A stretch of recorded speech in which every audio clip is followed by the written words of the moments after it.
नाजरीन अस्सलाम वालेकुम। IND टुडे न्यूज में आपका खैर मकदम करते हैं। आइए देखते हैं ये तफसीलात। कटवा की 8 साल लड़की की असमत और कत्ल के दिलसोज वाक़े के खिलाफ हैदराबाद में अब तक का सबसे बड़ा एहतजाज आज दोपहर नेकलेस रोड पर मुनक़िद हुआ। साबिक़ कारपोरेटर और कांग्रेस के लीडर ख्वाजा बिलाल ने इस मुजाहरे की क़यादत की, जिसमें मर्द व ख़वातीन के अलावा नौजवानों की भारी तादाद ने हिस्सा लिया। मुजाहरीन आसिफा के साथ इंसाफ, कातिलों को सख्त सज़ा दो जैसे नारों के प्ले कार्ड्स थामे हुए थे। ख्वाजा बिलाल ने इस मौके पर मीडिया से बातचीत करते हुए कहा कि इस वाक़े को फिरका वाराना रंग नहीं दिया जाना चाहिए, बल्कि ऐसे मज़मूम हरकत की पूरी ताकत के साथ मजम्मत करनी चाहिए, चाहे मुल्ज़िमीन का ताल्लुक किसी भी मजहब और किसी भी जमात से हो।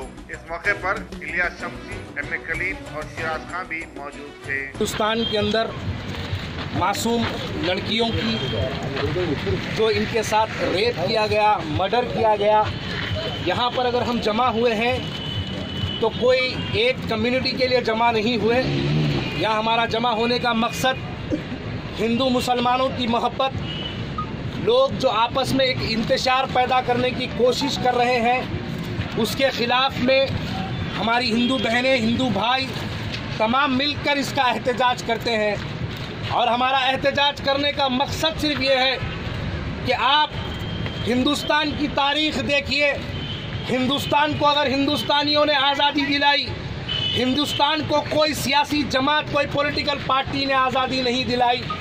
आज हिंदुस्तान अगर पूरी दुनिया में अगर अपना नाम और नौशन रखता है तो ये हिंदुस्तानियाँ हैं। जो हिंदुस्तान लोग के लोग, ये सब लोग मिलकर हिंदुस्तान को आज इतना ताकतवर बनाए हैं कि आज हिंदुस्तान के अंदर हिंदुस्तान भी एक ताकतवर मुल्क के अंदर कहलाया जाता है। लेकिन अगर आज हमारे हिंदुस्तान के अंदर अगर हमारी मासूम बच्चियों का, चाहे वो आसिफा हो या उन्हें हो या फिर सूरत की एक 9 साल की एक बेटी हो या फिर कर्नाटक के, महाराष्ट्र के कटराज एक गांव के अंदर एक डफ एंड डम स्कूल के अंदर 8 से 9 साल की 7 बच्चियों के साथ 8 दिन पहले से उनके साथ बलात्कार होता आया, उनके रेप होते आए, लेकिन आज की हुकूमत बिल्कुल खामोश है। आप उठा के देखिए, अगर जम्मू कश्मीर आप देखेंगे वहाँ पर बीजेपी की गवर्नमेंट है। आप गुजरात, सूरत देखिए वहाँ पर बीजेपी की गवर्नमेंट है। आप कश्मीर देखिए वहाँ पर बीजेपी की गवर्नमेंट है। उत्तर प्रदेश जहाँ पर हमारी एक दलित बहन का बलात्कार हुआ वहाँ पर भी बीजेपी की हुकूमत है। बीजेपी की हुकूमत ये मासूम बच्चियों के साथ जब बलात्कार होता है उस पर खामोशी इख्तियार की हुई है।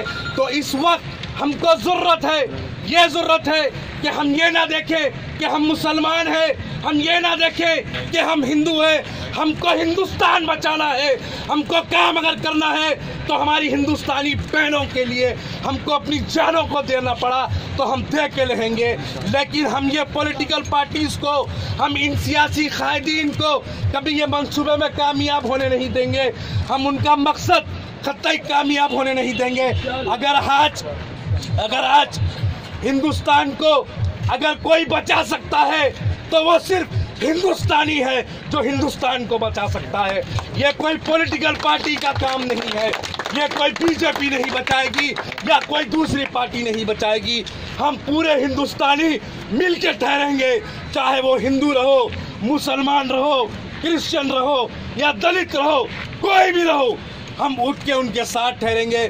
और जब हमारी हिंदुस्तानी बेटियों के साथ या हमारे हिंदुस्तानी भाइयों के साथ नाइंसाफ़ी होगी, उस नाइंसाफ़ी के ख़िलाफ़ में हम सब उठ के